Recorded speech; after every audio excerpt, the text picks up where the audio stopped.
Et nous poursuivons nos échanges au plateau télé d'Univers SwiftNet avec Malika Matou. Bonjour. Bonjour. Vous êtes cofondatrice, directrice générale de Coalou.fi. Alors déjà, en quelques mots, la fiche d'identité de Coalou, qui vous êtes, qu'est-ce que vous faites? Absolument, avec plaisir. Merci beaucoup. Donc, Coalou.fi, c'est un fintech lancé en 2023 avec une équipe de 9 personnes. On a une mission claire, aider les grandes entreprises à accélérer la transition durable de leurs fournisseurs tout en boostant la rentabilité et performance de chacun. Pourquoi? Parce que 90% de l'impact ESG est dans la chaîne d'approvisionnement, le supply chain, mais 80% des fournisseurs n'ont pas les moyens d'investir dans leur propre transition. Donc là, on adresse deux challenges majeurs. Un, c'est la manque de liquidité des PME, estimée à 7 000 milliards de dollars dans le monde total. Et deuxièmement, le besoin de transparence sur les risques et opportunités des supply chains avec les données fiables, claires et exploitables. Donc, Coalou nous connecte les données, les finances et l'impact. Donc vos clients, ce sont toutes les entreprises qui ont des chaînes d'approvisionnement, donc finalement c'est tout secteur. Mais c'est exactement, c'est tout secteur, c'est les entreprises qui soumisent à réglementation ESG dans le monde et ils ont une chaîne de valeur qui est régionale ou globale. Et donc, concrètement, je veux dire, on peut faire deux choses, on fait deux choses. Un, on aide les grandes entreprises à collecter les données de leurs fournisseurs, qui est très difficile aujourd'hui. Deuxièmement, on vérifie cette data pour qu'elle soit fiable, utile et activable, avec la possibilité de le faire certifier par les auditeurs des fournisseurs.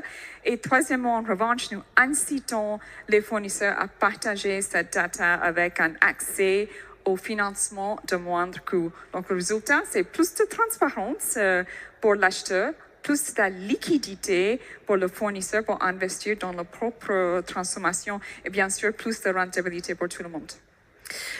Comment s'invite l'IA dans votre solution? Qu'est-ce qu'elle apporte?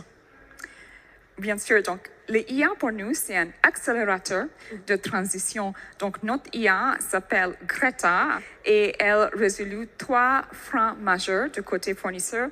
Un, souvent, les fournisseurs ne comprennent pas les demandes d'acheteurs.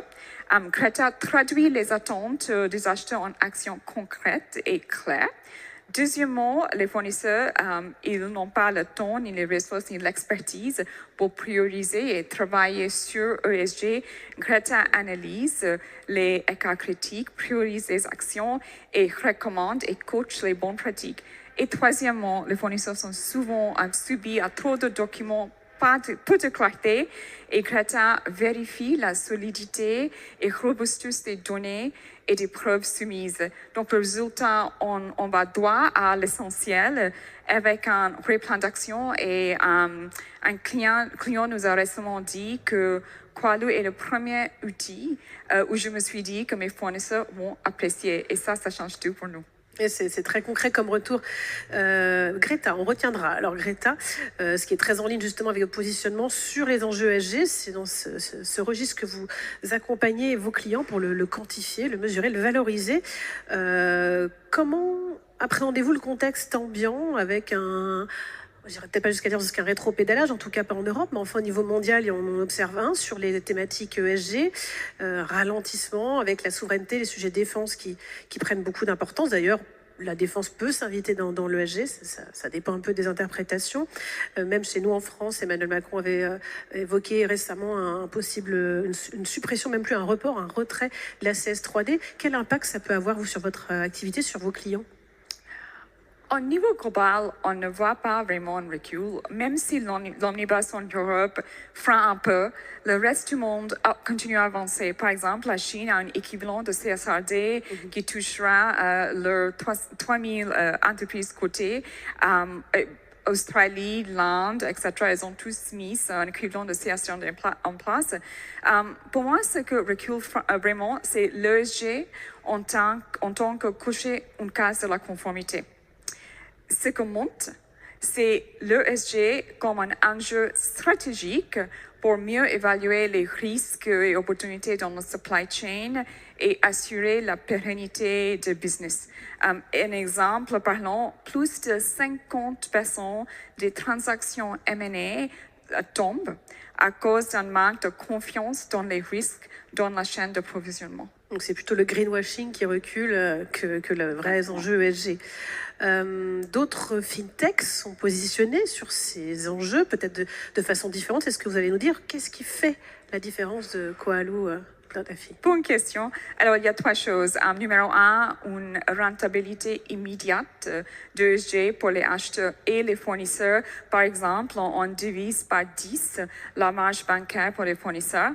Numéro 2, un engagement très fort de côté fournisseur car ils sont mieux accompagnés et surtout mieux récompensés. Money talks, comme on dit en anglais.